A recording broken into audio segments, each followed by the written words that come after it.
What's up, y'all? It's your boy Skywalker getting this video in with my thoughts on the Xbox Game Showcase 2026 and the Gears of War E-Day Direct, man. This was a fantastic show, man. Look, I think this is one of the best shows Xbox has ever had, if not the best show I've ever seen from them, in an incredible show of strength. Game Pass day one all over the place. We got Xbox Play Anywhere. Man, I'm all these games that's near and dear to the core of Xbox coming out, showing they muscles, man, flexing on everybody. I was just very, very happy with everything that we got from this. And I got 10 things that I wanted to point, 10 games that I wanted to point out of the 25 that was shown. That was fantastic, man. Look, because not everything is going to be for everybody, right? And it's some that I had to leave off this list that I was still rocking with in a major way anyway, right? Because I had to just do this, the 10 that just really, really stuck out to me the most. And yeah, I just really wanted to tip my hat to the entire Xbox team, man, for putting on a fantastic show, for showing that these conversations are very, very important. We know that you guys are listening. We did not get that dreaded exclusives or day one Game Pass nonsense that I kept hearing out there. I'm like, I don't understand why this has to be a either or any type of this thing. Like, it would make no sense to just go back on day one game. Like, that is such a key thing that is held Xbox above the competition in so many people's minds. And it's been one of the hugest selling points for me, being able to actually get people to come over to the console space and rock with Xbox, right? Like, literally, that's one of the main things, because I got all my homies getting Xboxes. Everybody's getting ready for GTA. Everybody's looking ready to upgrade. And they're like, yo, what should I get? What should I get, Sky? And I'm like, it's only one box, and it's the Xbox. You dig? Man, oh man, oh man, oh man. But like I said, these top 10 of the show for me are not in any particular order. It's just simply a situation where I'm just literally going in the order that these things were shown in, right? And we want to be here and really be able to mine these things out and have these conversations and show you guys exactly what we was rocking out with and what we got on the horizon, man, because this is a fantastic time to be a fan of Xbox. And I think that there's a little bit of everything in here, or no, there's a little bit of something for everybody in here, right? So I definitely want to mine these things out as we have these conversations. And I want to start with we got Gears of War E-Day, man. This game is what started off the entire show. As usual, they have been kind of you know, having whatever is gonna be the main thing in the direct, kind of be the thing to lead off the show, right? Since you're going to be diving in at the end, it only makes sense to kind of start it off, man. In this show, before I really dive in later, because I'm gonna give my thoughts on the direct too. I think this game looks off the chain, yo. Man, look, I am going to be a blubbering mess. And I've already accepted that. Like, it's just, I keep getting emotional, right? It happened again at the end of this trailer. It was happening during it, man. Just like this entire way, all the destructibility, man, the way that the world looks, or the city of Kelowna, Everything is just off the chain, man. I'm really looking forward to this game. It's dropping October 6th, I believe. And yo, look at this, man. Like, this stuff speaks for itself. All of the new ways of traversing and the verticality is really like one of the main things that's been missing from Gears of War. I felt, right, is that being able to just really be able to move around and climb on top of stuff and hop over things, right? And you're about to be able to do that. They got jump mechanics in here now, and it's just a man. I'm the seeing of the proto Lancer being built and all that, man. I'm really looking forward to this game, and I can't wait to dive into it more as we kind of just continue to look at what is going to be the future of not only the Unreal Engine.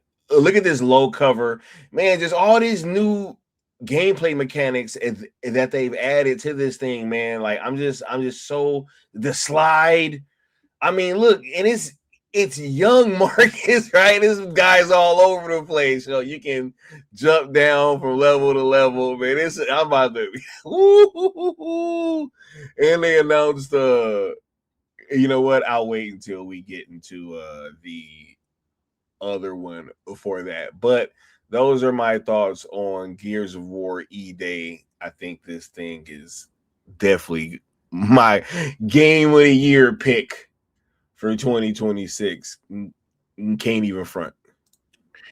And next up, we got Fable, man.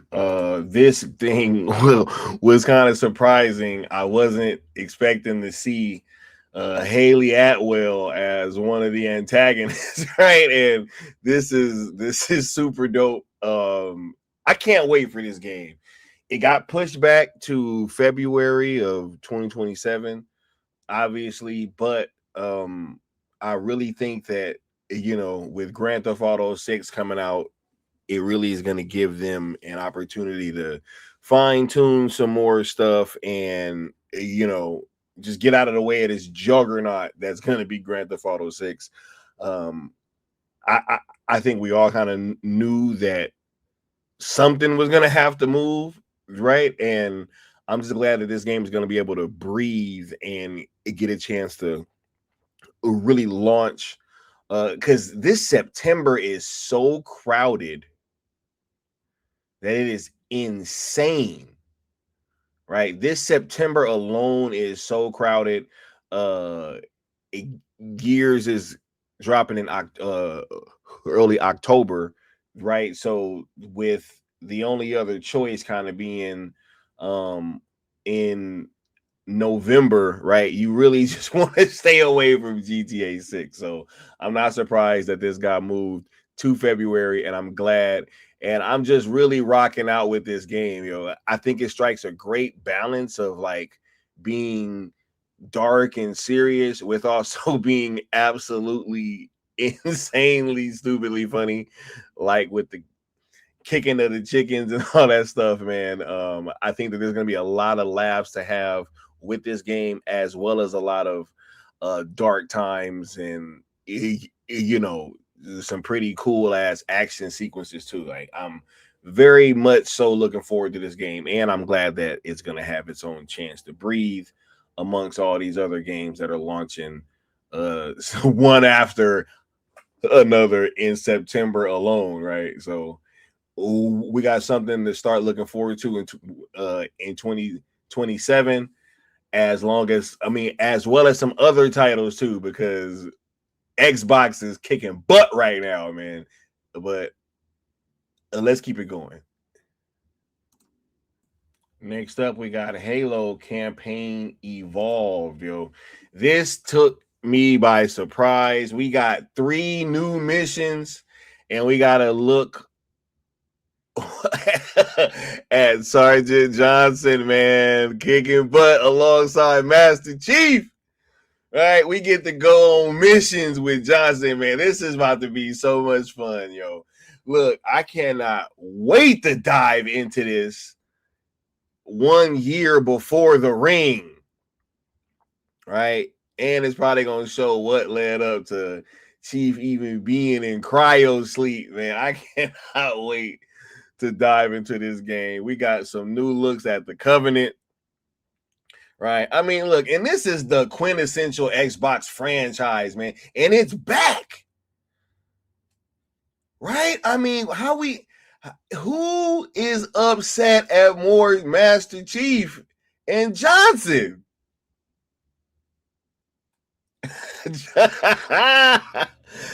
Come on, man. This was too much. When I saw this really took me by surprise. I mean, I figured we were going to be getting some new content, but I just didn't think it was going to look like this.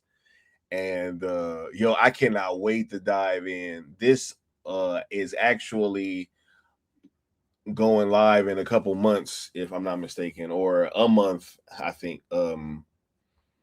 I don't even remember. I just can't wait. Whenever this drops, I'm diving in head first. All right, like straight up, there is no question about it. Game Pass for the win once again. I mean, I keep telling y'all it's the best value probably in entertainment right now.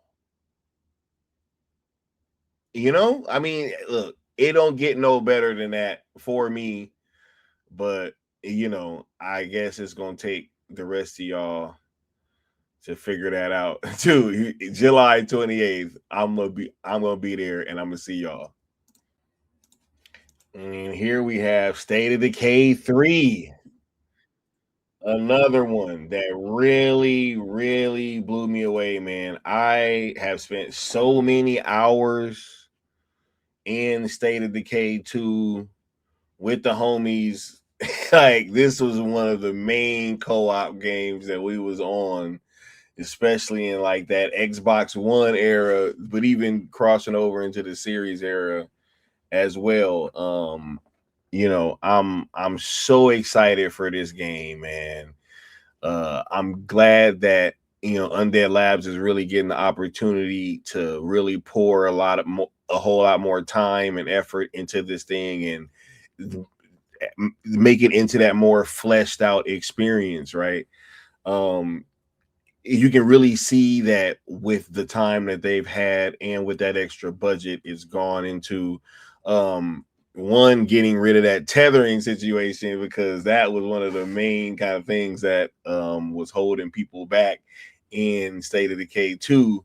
But not only that, just adding in so much more in terms of depth of minute to minute gameplay. It looks like it's about to be, because they said that they don't just wander anymore, that they're actually hunting now, and they seem so much more aggressive. And look at how much more lively the bases are going to be, and and the things that you're going to be able to create are going to be so much different than what you were able to do in the previous games. And I just can't wait to lock in and really dive into this game. And super exciting.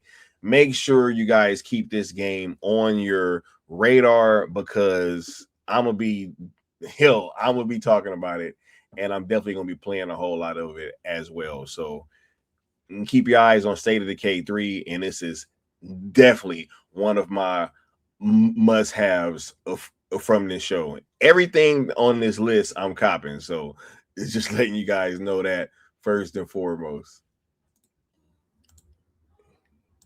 Next up on my list was Senua. Man, 3 years after the last one, I was so surprised to hear that this will be dropping in 2027. Look, I hear a lot of hate on this franchise. I'm not gonna hear it. I think this has been one of the best pickups for Xbox out of any of these games that have come out of these mergers. Them really being able to secure this studio in Ninja Theory and have them be able to really push the graphical fidelity limits, the sound limits, the just creativity in general, right? And even the combat in that last game was so amazing. Cinematic level sword fights at every turn. This looks to do nothing but push that bar even further by adding in new mechanics. So if they said that they shouldn't have taken as long with the third one as the second one took, and they're really showing that now by having this 2027 release date. So I cannot wait to pick this up. Another Game Pass day one, but Game Pass for the win again. Cannot wait to check this out. It's just called Senua, and this might be the climax of the entire trilogy. But we're gonna rock out for however long that they're gonna keep this going. I mean, look at her, yo. This game looks insane. Now, Doom, the Dark Ages Revelations, an expansion of epic proportions to Doom the Dark Ages, where now he doesn't have an axe anymore. He has a spear, and hell has literally frozen over in this game. I cannot wait to lock in. They said that this is almost a sequel size expansion. So this probably is gonna finish off the Dark Ages storyline. I cannot wait to lock in, man. This looks so much fun. And they brought a lot of the verticality back. Right? So they really seem to have merged that brutal combat with that verticality that they had kind of taken out of the Dark Ages. But now he seems to, free a lot of his armor and weight, and he looks a lot more limber. So we're gonna be all over the place. A whole lot of that verticality is coming back through the spear and chain, and I just can't wait to lock in when this comes out this summer. Doom the Dark Ages Revelations. This was probably one of my favorite looking things from this entire showcase. Can't be honest. When I saw this, I just texted my dad and I was like, Doom. Doom. There is only Doom Revelations. Can't wait to lock in with this, and we'll definitely be playing this when this drops this summer. Doom, the Dark Ages, Revelations. After that, we had Magicians, the Devil's Deal from, I believe that it was from Focus Entertainment, right? This game has a very unique combat system, which I would love to see. It is a magic based like first person shooter almost, or first person magic game, right? Where it seems to be set in a time where obviously not only is magic real, but we got people making deals with the devil and having to fight their way out of the abyss pretty much, right? And back from some pretty dismal circumstances. So be sure to check this out. This is definitely one of the more creative games that I saw throughout this showcase, and I really am going to be looking forward to this coming out in 2027. Once again, this is Magicians, the Devil's Deal, and once again, it just had a really creative combat loop from what I could tell, and I'm just really looking forward to this game. So actually, I want to let y'all see a little bit of that. The protagonist, I believe his name is Jacob, if I'm not mistaken, and you're about to see him get down in 1 second, right?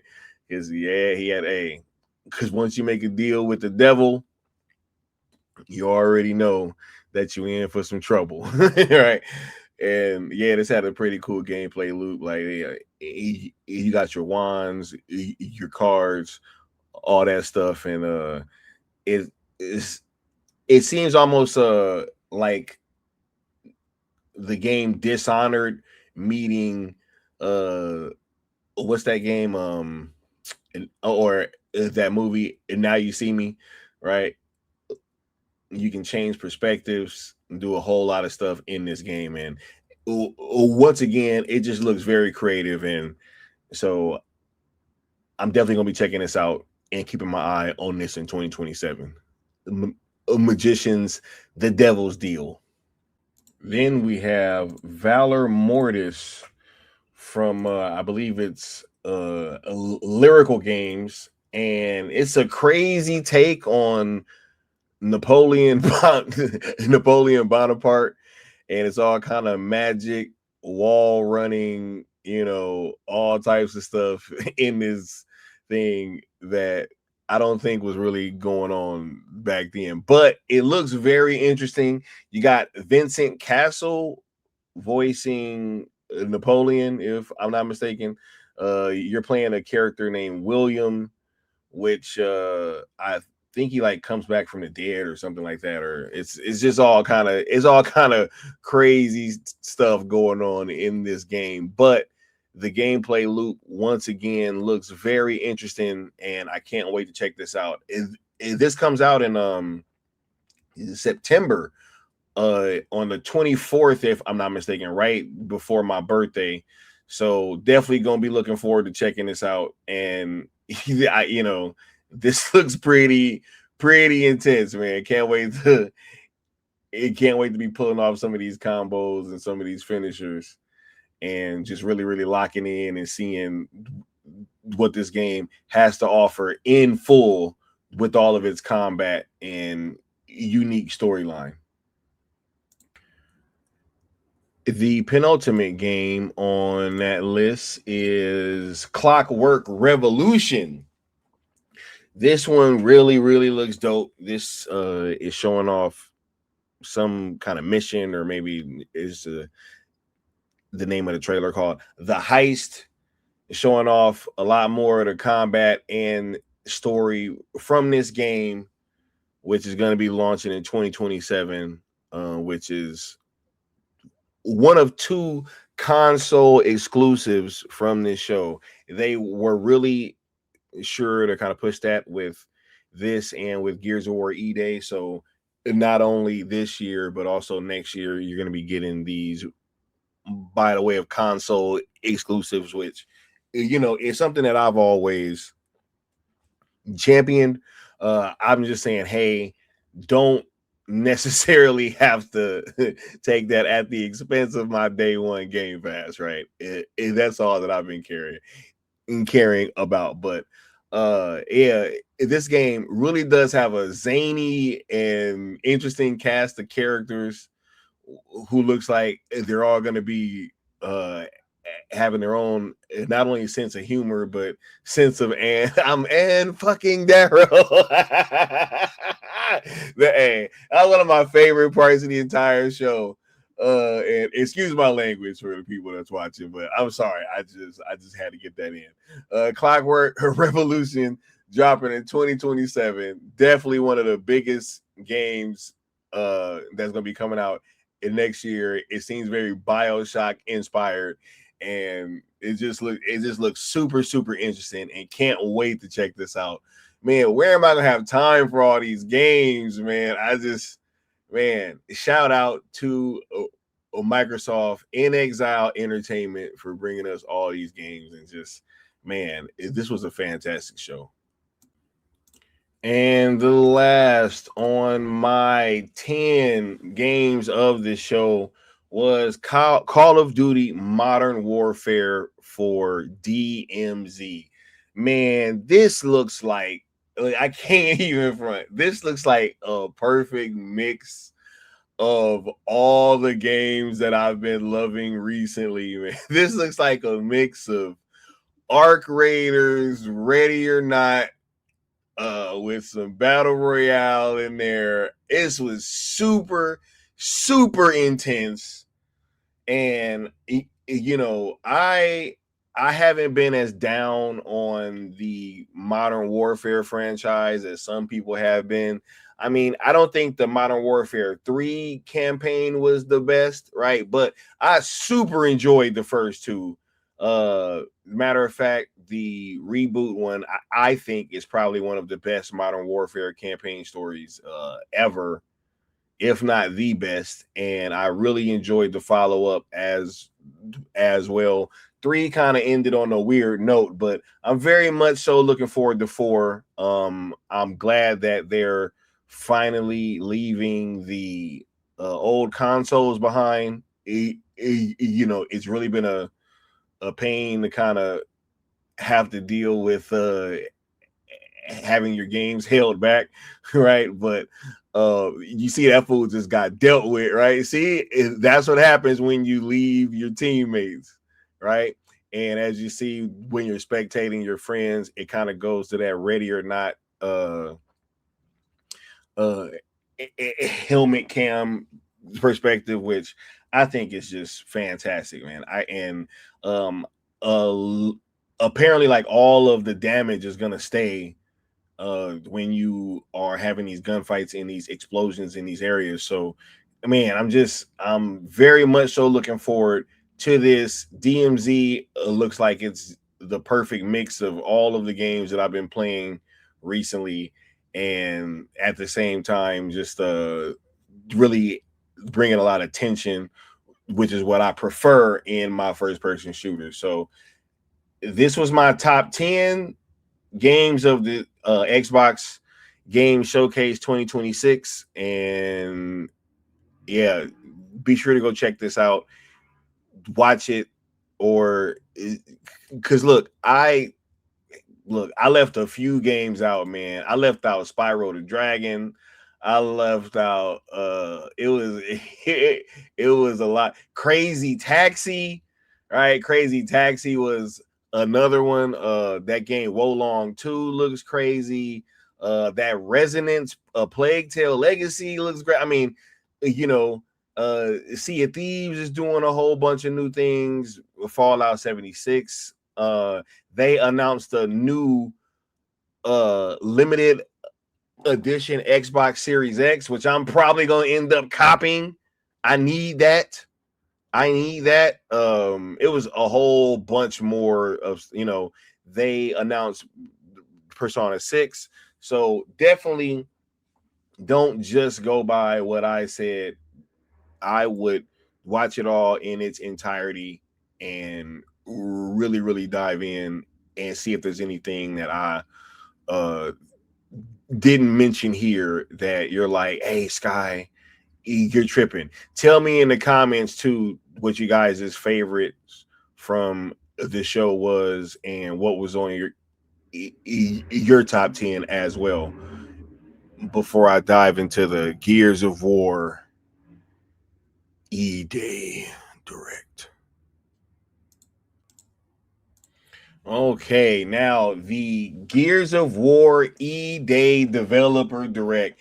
This thing did not disappoint. I was so glad to be able to get a look inside the process of what was going through the minds of the creators, right? Of this game and just where their head was at going into it, right? They really, really spoke on finding a balance between bringing back that old Gears feel and really, really staying true to that with also bringing this thing into the future, right? And they spoke a lot about the soul of Gears of War and, you know, just what that Mad World trailer represented, right? And they really, really not only said all of the right things, but also everything that they have been showing from this game looks absolutely stunning. And they really, really do seem to be at the cutting edge of not only just development with the Unreal Engine 5, but being able to really, I mean, I'm just going to be a blubbering mess, man. Like they brought back Ty, which obviously, you know, I'm not going to give any spoilers, but if you guys know what Ty represents, You get a good look at Ty at the end of the trailer or the gameplay demo that they showed, and man, it's just being able to see for the first time what this world of Sarah actually looked like before all of this stuff started happening, and just being able to see that city fall in real time. Uh, this game, it takes place throughout the first 3 days of Emergence Day. It all takes place in this one city, and just look at the new ways that Marcus and these characters are moving. And they did also confirm 4-player co-op of you being on Bravo team. They have 2 new characters alongside Marcus and Dom, and they're just going to be there for the entirety of the game, from what I understand, right? And right now, you're really getting the sense of what the place was looking like before E-Day starts, and just really getting a sense of brotherhood there as Marcus and Dom are out celebrating Dom's brother Carlos, which is the character that kind of brought them together. And it's just being able to see if this brotherhood kind of take its first breaths, right? And then be able to juxtapose that to the end of Gears of War 3, I think is just going to be something fantastic and special. So, I cannot wait to lock in with this game on October 6th. And they also confirmed the new Horde Siege mode, which is 12 players against the locusts, man. They get strapped up. I can't wait to play this game and really, really be able to lock in, man. On October 6th, Gears of War E-Day is definitely my 2026 game of the year, and this has done nothing to deter that feeling. It's only just emboldened me in feeling like this is going to be the biggest game this year and possibly one of the best campaigns of all time. So, you guys let me know your thoughts down below. What did you think about the Xbox Game Showcase 2026 and the Gears of War E-Day Developer Direct? Go ahead and leave your comments. And yeah, we're going to try to hit a goal of like 50 likes on this video. So you gotta be sure to smash that like button and that hype, as well as that keeps the channel going. We appreciate you guys, and we'll see y'all next time. Peace.